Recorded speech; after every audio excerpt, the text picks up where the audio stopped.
2008 all over again. Oh, I'll go ahead and agree to that. But we have a lot better fundamentals today than we had, say, back in 2007, right before the big financial crisis. And so we don't see a big wave of foreclosures coming, but prices really over the last year in particular have gotten away from incomes, right? They're not purely just explained by low rates. There's a kind of market competitiveness aspect just due to the chronically undersupplied market. That means that prices have now decoupled from fundamentals. We haven't seen a big sell-off, right? So we don't see sellers dumping homes on the market. And I think rather what you're going to see this time around, because people have equity, because they put money down, right? Because it was mostly mortgages originated to people with really high credit scores, most of the folks who remain employed, et cetera, is that we won't see it on the price side, right? You're not going to have a bunch of people throw the keys back to the bank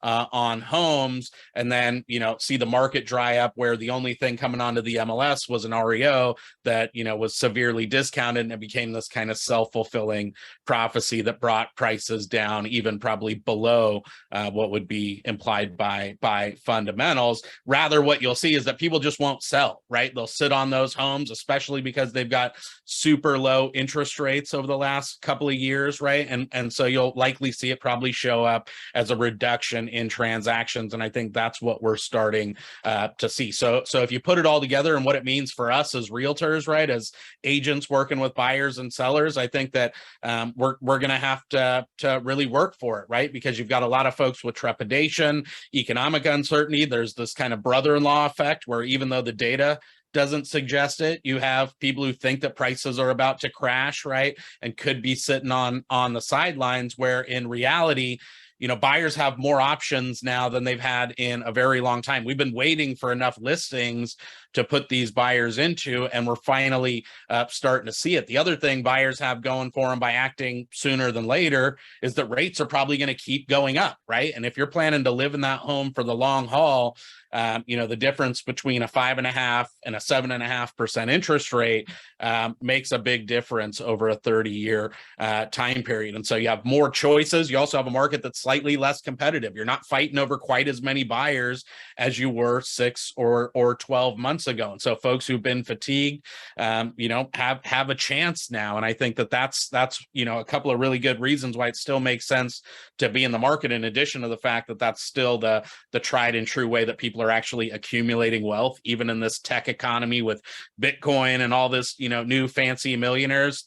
When you look at the aggregate statistics, right, the wealth is generated by people who own homes, and that's what matters at the end of the day. And yet, even as the market's slightly less competitive, it's still a great time to sell, right? Homes are still selling quick, just not as hyper quick as they were last year, right? You're still seeing most homes sell over asking price. It's just 3 out of 5 homes, not 3 out of 4 homes, right? And so again, there's still a lot of reasons to be a seller in this market environment too. But I think that's where we kind of fit in to the picture, right? Because you've got folks who are out there reading newspapers, who are scared to death about the economy, just waiting for the REO, shoe to drop on the housing market. They're not focused on the long-term benefits of home ownership. They're not focused on the fact that the market has shifted to buyers' favor. It's not a buyer's market by any means, but it's not, sellers aren't as firmly in the driver's seat as they were a few months ago. And I think that, again, data is your friend, right? You want to use this data to really show where things are going, where they are now, why these things still make sense. And I think that, the numbers don't lie, and that brother-in-law effect is alive and well. And when you take localized, very specific data that's applicable to your client, it goes a long way towards heading off those kinds of objections at the pass and getting folks focused on what really matters. So that's the kind of good news, bad news side of it. Let's go through the data, because we have seen the markets finally start to show signs of a shift. For the first 4 months, as rates started to rise, the market held up remarkably well, but in May, we finally saw the number of sales retrench a little bit. In fact, we hit 378,000 units on an annualized pace in May. That might not mean anything to you if you're not looking at charts all day long, but that's down 15% from where we were in 2021. But if you look at it as well from a longer term perspective, we're nearing the lowest levels we've been at in the last decade since the end of the 2008 financial crisis, right? And so it's not just that we're kind of moderating from these incredibly high levels last year. The actual level of transactions is moderating down to a level that we haven't seen in quite some time outside of that initial shutdown during the pandemic there in 2020. It's a pretty broad-based decline, right? So you can see Southern California is obviously right up in the mix, but it's true across the entire state, right? Central Coast, where I live, LA, Bay Area, and even some of the smaller counties in the north and northeastern part of California are down, and in most cases down by double digits. One of the really interesting shifts that we've seen is that the top end of the market has started to slow dramatically. If you look at the kind of trajectory of the housing market, this is transaction growth by price segment here in California. You can see that the reason why we had such a strong housing market recovery is because everything from 750,000 on upwards of 2 million plus was growing not just by double digits, but in 2021, those segments of the market were growing by triple digits, right? They were doubling from where they were, in 2020, which was also a relatively strong year after we got past that initial shutdown. Now you can see that growth moderating, and in fact, 2 million and up was the only segment of the market that grew last month. And I think that's, from a Keller Williams Larchmont standpoint, that's a relevant indicator, right? Because the immediate surrounding area is in that kind of dark blue category. It's still outperforming every other price segment, right? But we're not seeing sales double, and in some cases triple and quadruple the way that we were last year. So I'm not trying to scare you. I'm trying to motivate you to stick with it, right? And to stay in it, because it isn't going to be that kind of rising tide that we've had since the end of the pandemic. I just pulled out a smattering of cities in LA County, from kind of highest priced in Beverly Hills down to the lowest price, and I couldn't fit all 88 or how many ever incorporated cities there are in LA. You can get all of those on our website, by the way, if you need localized content. But you can see even within county, right? It's relatively broad based in terms of sales retrenching from where they were last year. And I want to show you where the big shift is in the marketplace, right? Because we talked about sales slowing down at the upper end. Here's growth on a year-to-date basis. First 5 months of 2021 compared to the first 5 months of 2020. And look at what segments of the market were growing just incredibly, right? It was 750 on upward. Now, look where we are today through the first 5 months of 2022, right? You can see that the bottom end of the market, where we have essentially no inventory below 500,000 to speak of, is still in decline, right? But the biggest difference is at that top end of the market, which is still growing very modestly. But again, we're just not seeing that head and shoulders kind of overperformance that we had enjoyed up to this point in the recovery. Lunch, boo-boo. Again, was the thing that was really propping up home sales in terms of generating those kind of 12-year highs for transactions. The top end is still outperforming, which is why we now have a median statewide price of $900,000, right? If you have a $900,000 home, you're now right smack in the middle of the pack, which is kind of crazy. As somebody who grew up in the 80s, when my dad, I think, bought our house for like 60 something grand, right? But not just is it a high price point, right? At 900,000, prices are still functionally going up by double digits, right? 9.9% higher than they were last May, right? And so even as the market has started to slow, the top end is still outperforming, just not by that kind of crazy, incredible margin that it was last year. But that's still leading to selling more homes at the top end of the market, which is dragging up our median price into that 900,000 range, right? And we do now think that supply and demand will continue to rebalance. It's not falling off a cliff in demand. We're not seeing a skyrocketing of active listings. The market market is kind of coming down from a frenzy and finally rebalancing itself. But that does mean that buyer demand is probably going to continue to pull back in the face of higher rates. We've already seen it a bit in the closed transactions.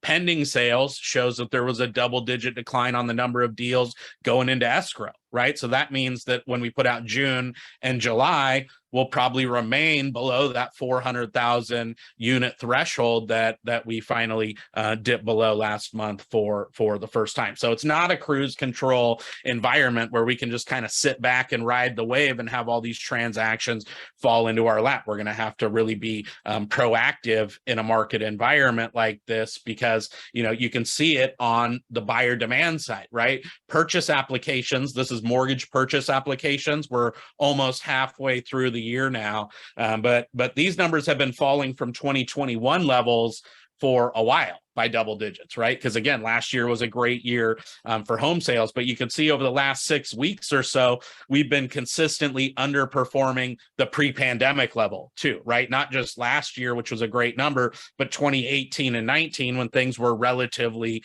quote unquote normal. And so my point being is just that you are seeing buyers, whether they're trepidatious about the economy or just simply being priced out by higher rates that they can't afford anything or think they can anymore, taken that step back, and that will eventually filter through to closed transactions, right? You can't put people, you can't close escrow on homes that people have never filled out mortgage applications for, is kind of my point there. And so this is a leading indicator of where we can expect pendings and close to go over the course of the next couple of months. We also expect that it'll probably start to show up in softening price growth as well. We have more active listings now than we've had basically in the last couple of years. In fact, active listings have had a couple of big months of growth. If you compare actives now to where they were at the same time last year, they were up almost 50% from last May, right? So that is taking some of the pressure off the market in terms of generating market competitiveness. And again, I think where some of the opportunity is for buyers as we move forward. Part of it is that reduction in sales, right? So homes aren't selling quite as quick, so we're carrying more homes forward into each month. That's part of the increase in total actives. Part of it is that we're putting more onto the MLS directly, right? And this is the number of new listings that have been added to the MLS every month, not just the snapshot of where actives were last month. And there too, you can see we put more homes on the market in May than we have at any point in the last 2.5 or so years, going back almost 3 years to May of 2019. And that is leading the market to become slightly less frenzied, right? When you kind of put those two things together, the number of home sales and the number of homes that we're putting back onto the MLS to kind of replenish our supplies, as it were, you can see at the onset of the pandemic, two things happened. People stopped putting homes onto the MLS. The blue part went down, and there was this insatiable appetite for homeowners for home ownership, rather, for folks who wanted to get their foot on the property ladder for the first time. And so a big gap opened up between, how many homes we were taking off of the MLS by closing escrow and how many homes we were putting back onto the MLS in terms of new listing. And that created this kind of hyper frenzied competitive environment where sales were essentially going to the highest bidder. We had prices that were going 20-30% increases on a year-to-year basis. Now you can see that those numbers are starting to grow closer together again. So that kind of gap, that huge imbalance between supply and demand is finally starting to rectify itself, which is good validation for the student loan that I continue to pay, that markets do work, right? And when you have this imbalance between supply and demand, higher prices lure supply back into the market. That is what we're starting to see play itself out, and actually, that gap is a pretty good measure of what kind of price growth we can expect. This is a percentage gap between those two measures, and you can see that as it went up, prices really followed followed suit. And that's actually probably a good thing, right? Because the market has been hyper competitive for too long. In fact, just going back a couple of months, this is the percentage of homes that are selling for more than what they were listed for on the MLS. Those numbers peaked at almost 3 out of 4 transactions, right? And that number has started to come down. It's still elevated. We still probably have a supply demand imbalance here in California, but it's not as red hot as it was 6 months ago. And I think that is good news for buyers who are still eager to get their foot on the property ladder. What's interesting is if you look at LA County and you look at it by price segment, the top end of the market's actually more competitive this year than it was last year. So even as we saw transaction growth really slow, it's actually still, there's still an appetite out there for homes, especially in that kind of 1 million and up price segment. But we do see homes staying on the market a little bit longer in general statewide. And even though homes are closing after having gone pending in less than 2 weeks, if you look at the kind of vintage of homes that are still active out on the MLS, those numbers have started to go up, and they're now 25 days old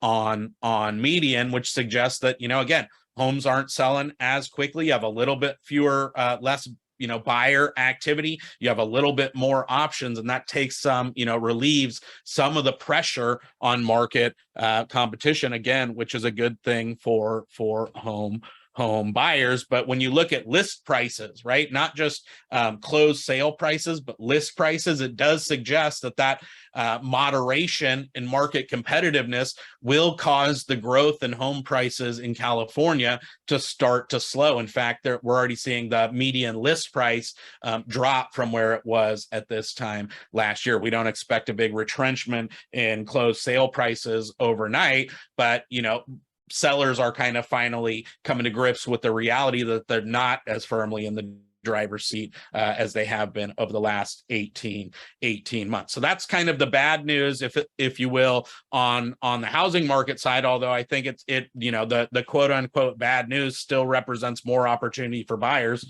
which I'll touch on in just a moment. But we also have the economy to worry about, right? And when you look at the inflation numbers, you can see that it re-accelerated. In fact, core inflation was running about an 8% year-to-year pace, right? That means that the cost of stuff, food, what have you, gas, all of that stuff, haircuts, services have gone up by essentially double digits, and they've been in that neighborhood now for the better part of the last year. And that is why we have a Federal Reserve that is so hyper focused on raising rates to try and kind of rein in this increase in consumers. And of course, we know that the Fed just raised rates by 75 basis points last week. But to me, what's the more relevant statistic is this dot plot, what they call the dot plot. On the right-hand side here, each dot is a member of the Federal Reserve Voting Board of Governors, and this is where they expect that interest rates, the federal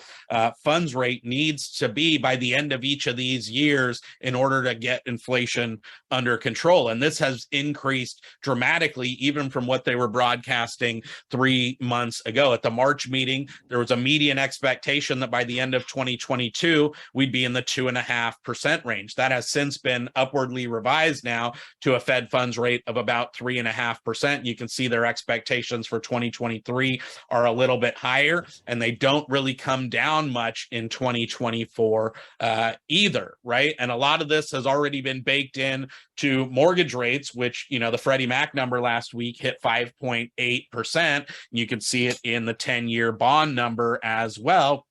This is where the esoteric macroeconomic data kind of, where the rubber meets the road on that in terms of impacts on the housing market, right? Because this filters through to borrowing costs and purchasing power for buyers out there. And when you think about where rates are going on the basis of that, well, let me step back. If you think about where rates were coming into this crisis, it's fairly easy to come up with 30-year fixed rate mortgages, right? Because you have a federal funds rate, you have something the econ nerds call the yield curve, which is the difference between short-term and long-term interest rates, which typically historically runs at about 100 basis points or 1 percentage point. And then you have a gap between those long-term bonds and mortgage interest rates, right? Mortgage rates are slightly more risky than government bonds, and that typically runs in the 170 to 200 basis point range. Well, if you just apply that logic and look at where we were at the beginning of the year, that largely explained our 3% mortgages, right? We had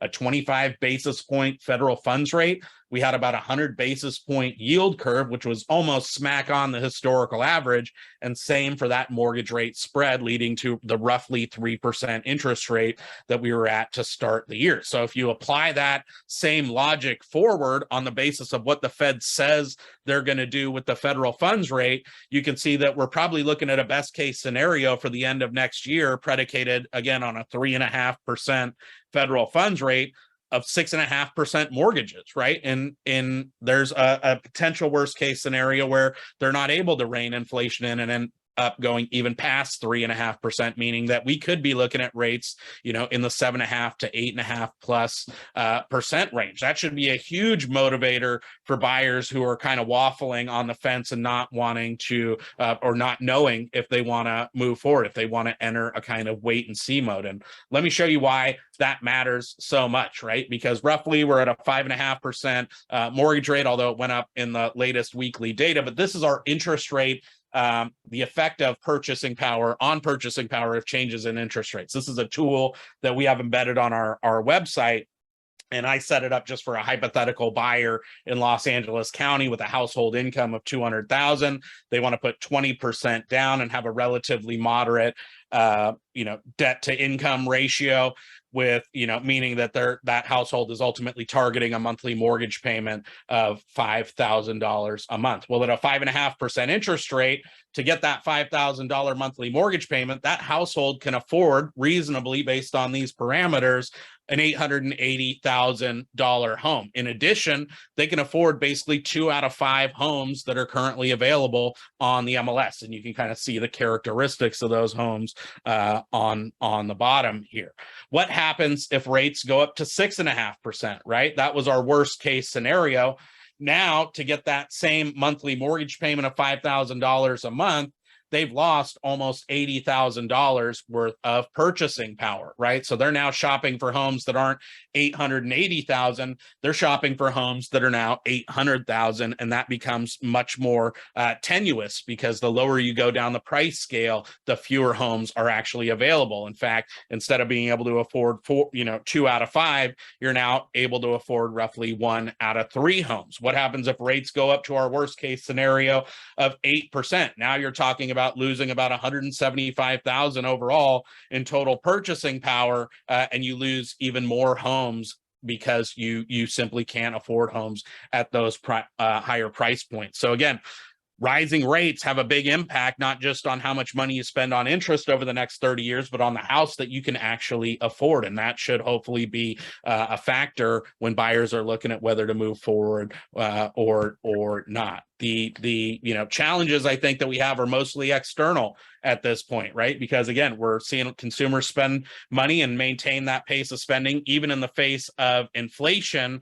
But if you look at how we've kept retail sales going over the last couple of months, it's really come at the cost of increased credit card debt and reductions in personal savings, right? That we've really run pre-pandemic levels of savings rates down now in half, while at the same time really running up a lot of bills on the credit card. And that simply can't go on forever, particularly with a stock market that's, in my opinion, still overvalued and likely to correct further.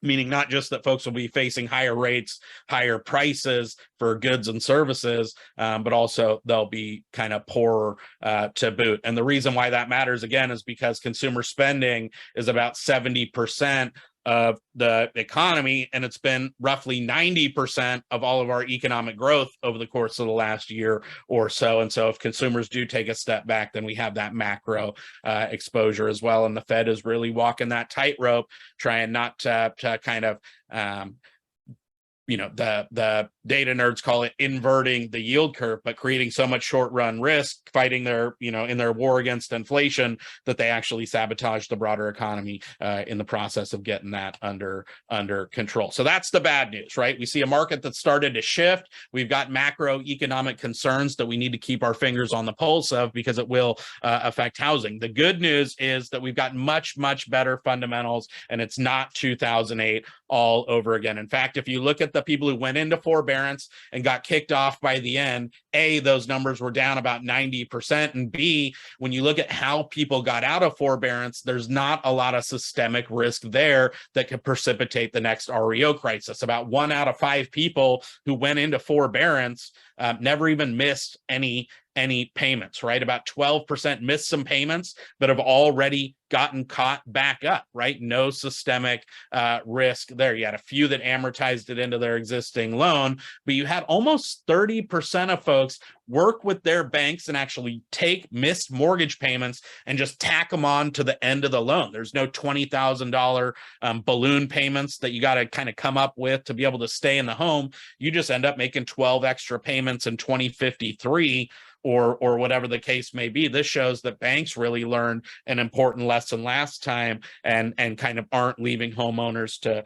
to fend for themselves. Another 15% actually modified their loan, got a longer term, lower rate. In some cases, these folks came out of the pandemic with even lower mortgage payments than they had going into the pandemic. And you had about 7% who got into trouble, but unlike 2008, they had equity in the homes. These were high credit individuals who put money down, et cetera. They got into trouble, and instead of throwing the keys back to the bank, they were able to just sell the home. And so what that means is that ultimately we're looking at less than 20% of the roughly 8% of homes that ever went into forbearance that we've really got to worry about, which means that we're looking at probably single digit REOs as a fraction of the market, not 60, 70%.